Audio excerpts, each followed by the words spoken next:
Have you ever met the connector? Well, he ponders, he helps, he creates, he writes, he speaks. He basically connects people and brings them together. I speak about Paul Solano of PS and All Marketing Group.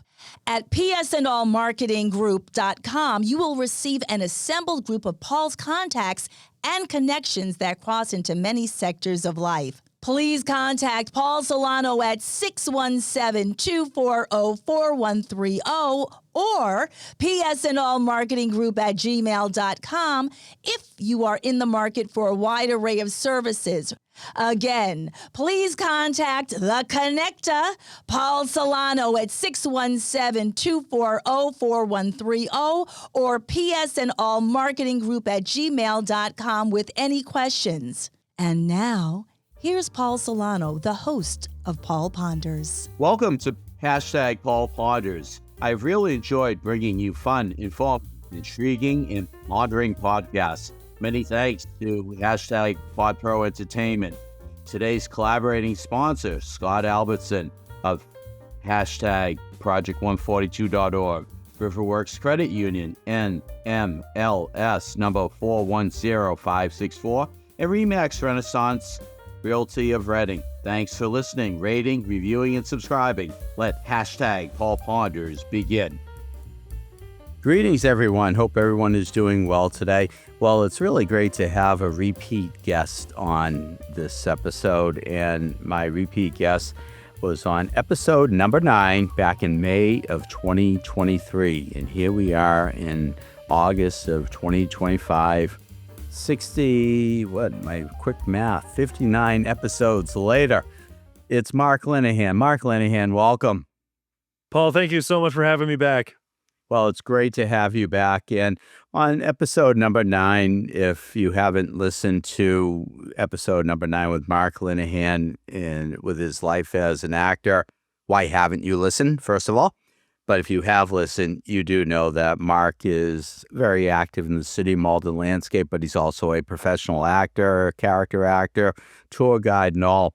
And the focus of this episode is really going to be on what Mark is doing in the realm of the 250th celebration, and it's Malden's Revolution. And Mark, I want you to tell our listeners what you are doing in celebration of Malden's involvement in the Revolution. Take it away, my friend. Thank you so much, Paul. So as I'm sure many of your listeners know, it is the 250th anniversary of the start of the American Revolution in 1775, which started right here in Massachusetts. The entire country was eventually involved. All 13 colonies saw war in their territory that spread throughout the 8 years of the war, but it started right here in 1775 in Massachusetts. And the reason why I started getting involved in this was that I was involved last year. Malden celebrated its 375th anniversary. Malden was settled in 1640, but as Charlestown settlers, but Malden was created as its own town in 1649. So last year we celebrated our 375th anniversary, and I got pulled into the city's celebration of that. And as the 375th wound down, we realized that the 250th was coming up.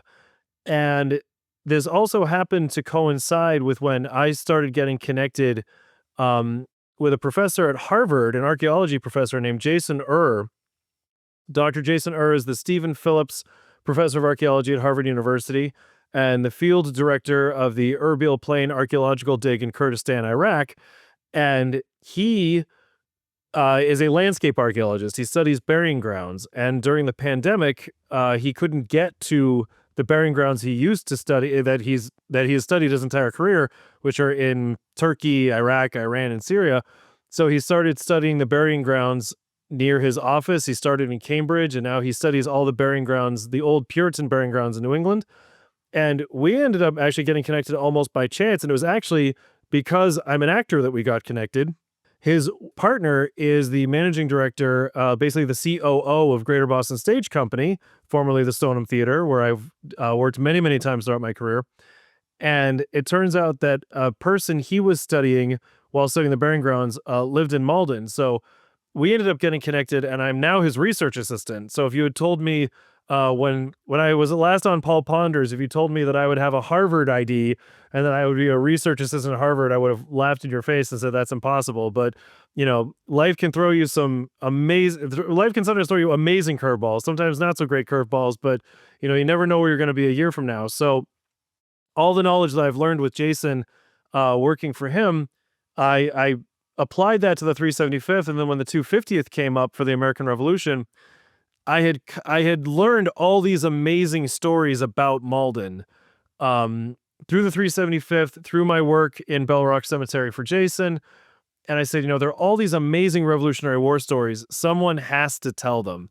And so I got the idea to make these videos and call it Malden's Revolution and go through the first year of the war, and make these videos saying, 250 years ago today, this is what Malden was doing as part of the American Revolution. Because what was really exciting is that in that first year, Malden was the front line of the war. Right after the battles of Lexington and Concord, the British were hunkered down in Boston, and then they expanded into Charlestown with the Battle of Bunker Hill. And so we were on the other side of the river. So it was the entire British Army and Navy in Boston Harbor, and then Malden just staring at them across the Mystic, which when you're standing there in Everett and Chelsea and you see how close Charlestown is, you're like, you're just looking across, the Tobin, and you're like, wow, they're right there. And the British would send barges with cannons on them and just shoot at Malden every once in a while. And so there's all these really exciting stories, but they're not the stories that get told. You learn about, the really important stories. You learn about Washington and Lafayette, and you learn about all these huge battles, but the ordinary men and women that are really the reason why we won the revolution, the people who don't get the books written about them, the people who don't get the songs written about them, but they all showed up and they did their duty, and that's why we have the country that we have today. Those stories are mostly not always lost, but they're just not told. So I wanted to tell the story of the American Revolution through one town, and that's our town, and that's Malden, Massachusetts, and it's been enormously gratifying. The response has been great, and so yeah, that's basically what I'm doing, is making these little short documentary videos, putting them on Instagram and YouTube, so that people can learn a little history and quick digestible segments, and learn a little bit about the history of this amazing city and our amazing country. That is absolutely fascinating. And if I hark back to 1976 with the bicentennial, I think of the bicentennial moment, which was brought to the viewers by Walter Cronkite, the great Walter Cronkite. And every night, I believe at about like 8:57, 8:58 on CBS, you would have Walter Cronkite just giving the bicentennial moment. And it was one of those things that's like, wow, I didn't know that. Wow, that's really great. So now anyone could, in fact, just log on to your website or Instagram, wherever you're showing this, and really just find out about Malden. Is that correct? Yeah, that's correct. So I'm putting them right now on my Instagram, and they've been appearing on the City of Malden's Instagram and the Malden Public Library's Instagram. They should be appearing soon on the Malden Historical Society's social media as well. And yeah, it's that thing where there are these amazing stories that have gotten lost, and sometimes they're just these tiny little episodic little things, but every town contributed in their different ways. And America was this great experiment that, to use an incorrect idiom because it's technologically incorrect, America really was a plane that we built while it was in the air. The chaos and the debate and everyone participating in it had their own ideas what America would be, and the debates and the participation and so many stories have been lost, but the few stories that we have, I think, really deserve to be told about how the revolution really wasn't just won by 56 men who signed the Declaration of Independence, or, it wasn't just a few men in Philadelphia. It wasn't a few generals who won the war. It was all these very ordinary men and women who showed up at very specific times and collaborated and argued and debated. And 8 years is a long time to be fighting a war. And also just tracing how it was specific to Malden, where these Malden soldiers went, where they served, there's just so many amazing stories, and I feel like local history in particular is often lost. Even in the way that local politics is often kind of ignored because people want to have national debates, national conversations, which are important. I'm not bemoaning that, but you know, the history of our nation is the history of all of our towns and all of our cities. And there's so much rich history right here in Malden. There's so much to be proud of. There's also so much history that we need to face as well and grapple with about, you know, who was able to participate in our past history. Because it's also some of what I'm doing with Malden's Revolution. It's not just the 250th anniversary of the American Revolution. It's also the 350th anniversary of King Philip's War, which was, in terms of per capita losses, the bloodiest war in American history. It only lasted 1 year. It only lasted 1 year in southern New England, in Massachusetts and Rhode Island. But so before we were American, before we were British, and we were all English, this brutal war against the indigenous peoples, about various indigenous peoples in this area, and a lot of Malden people, a lot of people in Bell Rock Cemetery participated in that war too. And so it's not just celebratory; it's all the history, it's all of our stories that allow us to live a richer present the more that we know about our past. That is absolutely fascinating. So, how many do you do this every day, or do you like maybe do 3, 4 days recording like in one session, one day? How does that work? Well, so it really is it's a labor of love. It's just me. So the episodes that need to be created, I have to create them and also do the research myself on them. So at first I thought the filming part would be tough, but it's really the research and the writing that takes up so much of my time. So my vision for it, I have a spreadsheet of all the episodes I want to do, but I also have to do, I have other responsibilities too, which, those pesky kids that get in the way. So right now, what I've been focusing on for the past couple months is 250 years ago today. So those videos I always release on Instagram on the day, so that when you watch it, if you watch it on May 2nd, it's like 250 years ago today on May 2nd, 1775. What was Malden doing? I'm also doing Patriot profiles because we sent a lot of people to war during the Revolution. I think there's a possibility that many names are repeated because of misspellings and things like that. But according to state records, there are about approximately 200 soldiers credited to Malden throughout the American Revolution, which is enormously high when you think that there were only 1,000 people living in Malden at the time. So, many of them, it was just, they just did 3 days service, or some of them only did 1 day credited service. So doing that research and trying to create the narrative, and then I have to go out and film it myself and then edit it myself and release it myself. So there are always more videos that I wish I could be doing, but the one I'm working on right now is I'm editing an episode I filmed with a historian from Reading who did a lot of research on a Reading man who was involved in the Midnight Ride of Paul Revere.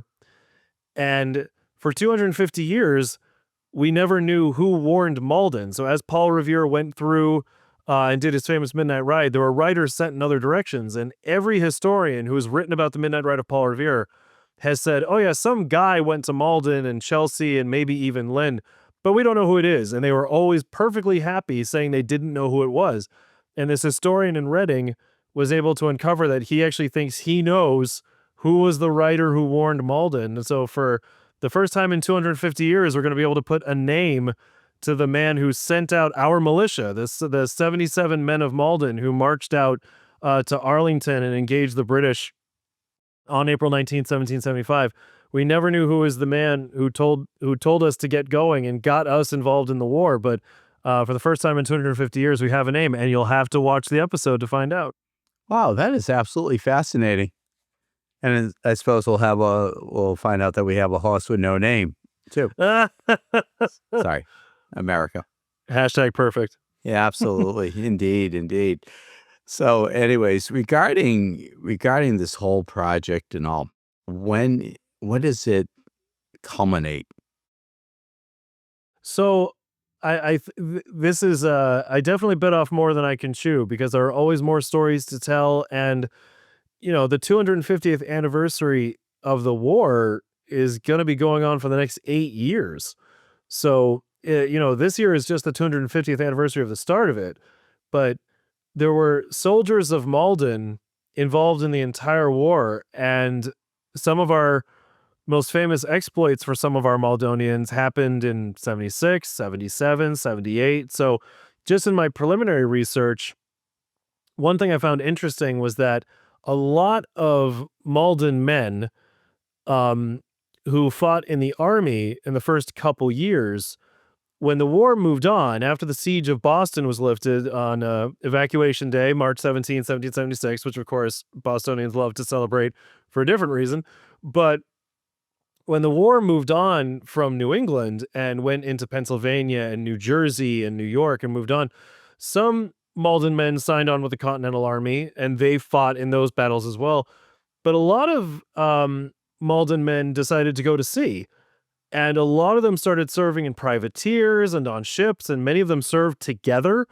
And so I've come across these, incredible stories of these men fighting ship battles all over the East Coast, getting involved in different battles. I'm finding all these Maldonians who were captured not only once but twice. Multiple Maldonians were prisoners of war twice and would escape, go back to war, and then get captured again. And some real heroes that have been forgotten. One of my next Patriot profile I'm going to do is for an Everett man who was born in Charlestown. He was actually born in the part of Charlestown that today is Somerville. And he had a farm in Malden that he lived in most of his life. And he was a sea captain. And when his name was Daniel Waters. And when the war broke out, we wanted him to be in charge of the artillery. So he was not our militia captain. He was not in charge of our militia, but the provincial Congress, our colonial government, what we would now call the state government, but this was like the rebel government of Massachusetts. Malden was on the front lines and was so important that they moved cannon from Newburyport down to Malden. So they said, we don't even need this cannon on the coast. We need it in Malden. And after the Battle of Bunker Hill, Daniel Waters was put in command of the artillery, but then they decided we really need him at sea. And he served on ships throughout the entire war. He was captured twice. At one point, he fought a battle against 2 British warships that were the same size as his. And John Adams wrote to a French politician that this was the most important action of the war at this time. So he was like Malden's John Paul Jones, but we all learn about John Paul Jones. We just don't learn about Daniel Waters. But what I found really interesting about him was that when I was trying to do some research on this man named Daniel Waters and his bravery and his heroism throughout the American Revolution, the first thing that actually popped up was that there was a ship named after him in World War I. And it was able to do a couple trips across the Atlantic before the war ended because our involvement in World War I was so short. But then the ship was decommissioned, but then sent to the West Coast, and they brought it back for World War II. And so the USS Daniel Waters first was in San Diego and was part of I'm going to get the name of it wrong, but it was the Navy's underwater sound school. So if you were a sonar operator, the USS Daniel Waters was one of the ships that you trained on. So if you have an ancestor who fought in the Pacific during World War II and was a sonar operator listening for enemy submarines, it's entirely possible you trained on this ship named after a Malden soldier and sailor from the American Revolution. And it then got converted to one of these fast destroyers that would hop around all the islands delivering men and supplies. And it participated in the Battle of Iwo Jima. It participated in Okinawa. And at the end of the war, the USS Daniel Waters had 8 battle stars. It participated in 8 separate battles during the war in the Pacific.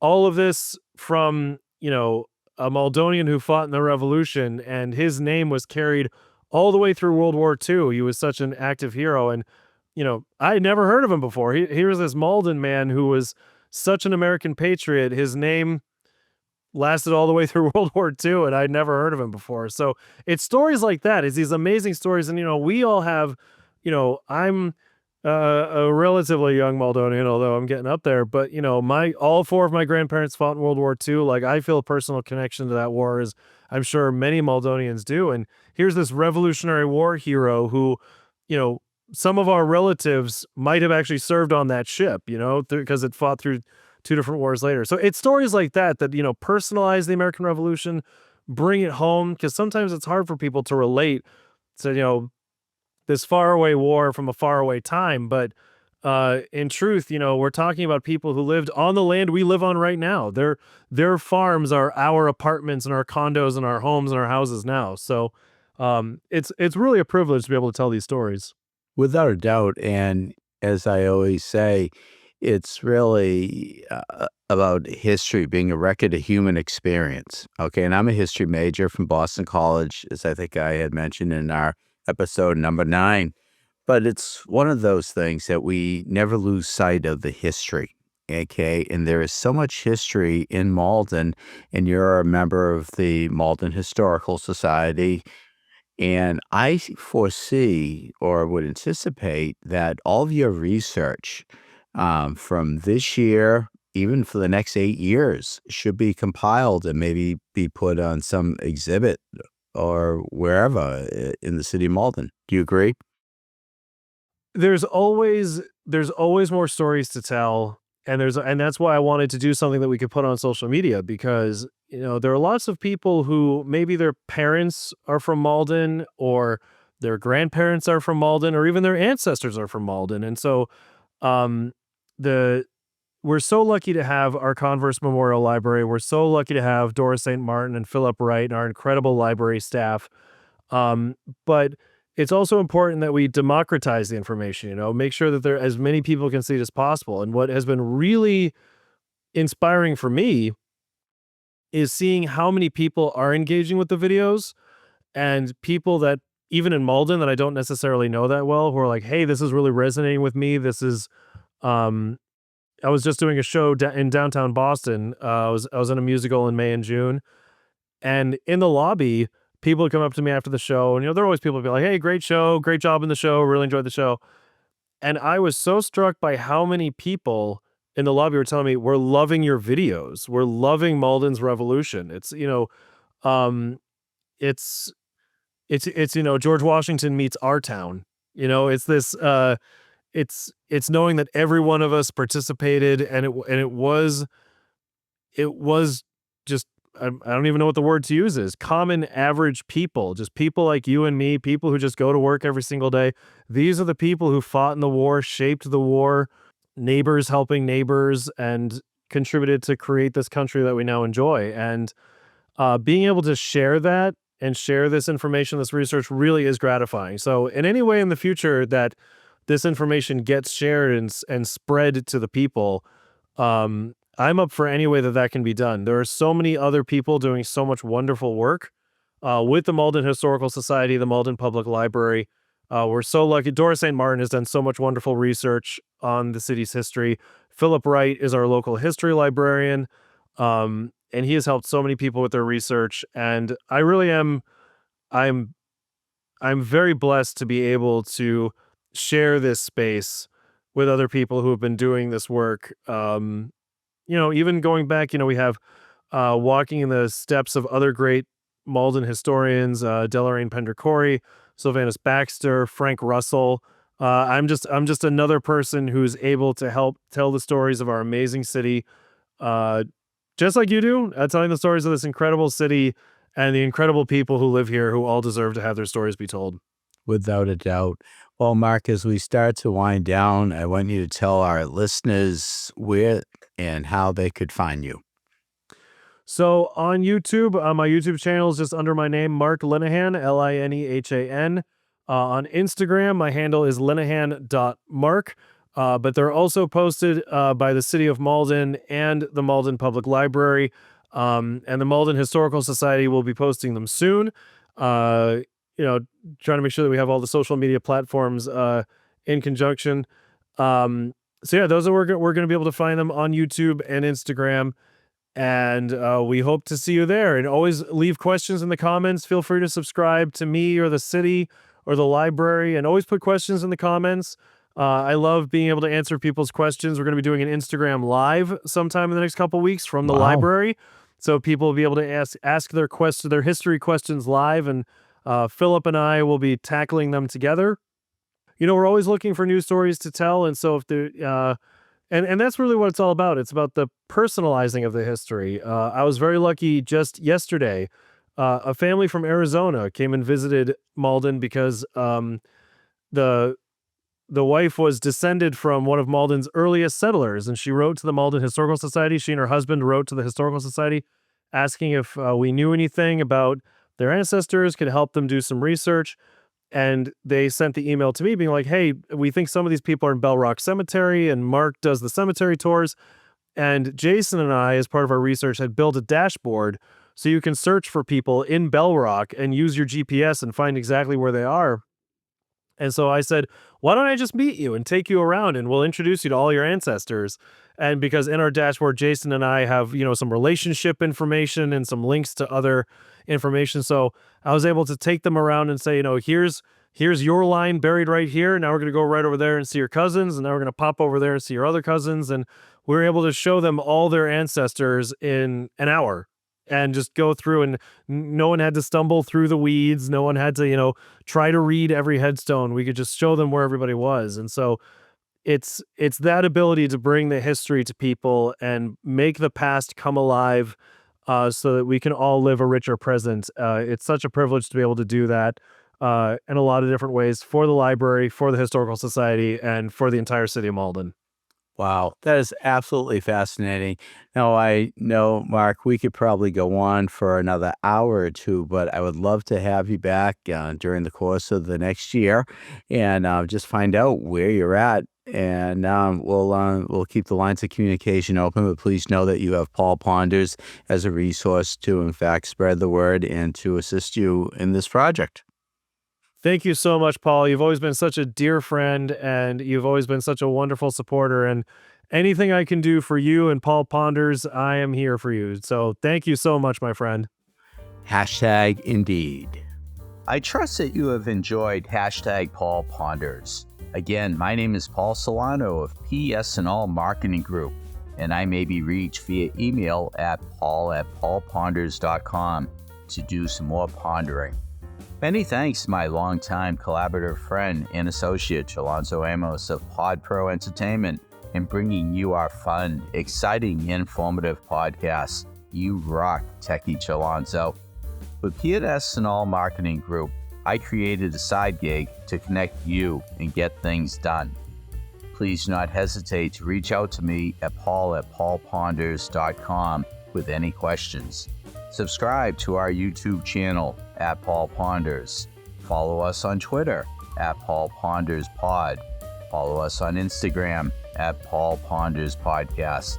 Thank you again for listening to Paul Ponders, available on Apple Podcasts, Spotify, our website paulponders.com, or wherever you stream your podcasts. Subscribe, stream, rate, and review our shows. Your ratings and reviews help our show reach new audiences. Produced by PodPro Entertainment, Paul Ponders lives within a network of podcasts located at podproentertainment.com. #the new radio. Until we meet again, my friend, stay well. #Indeed.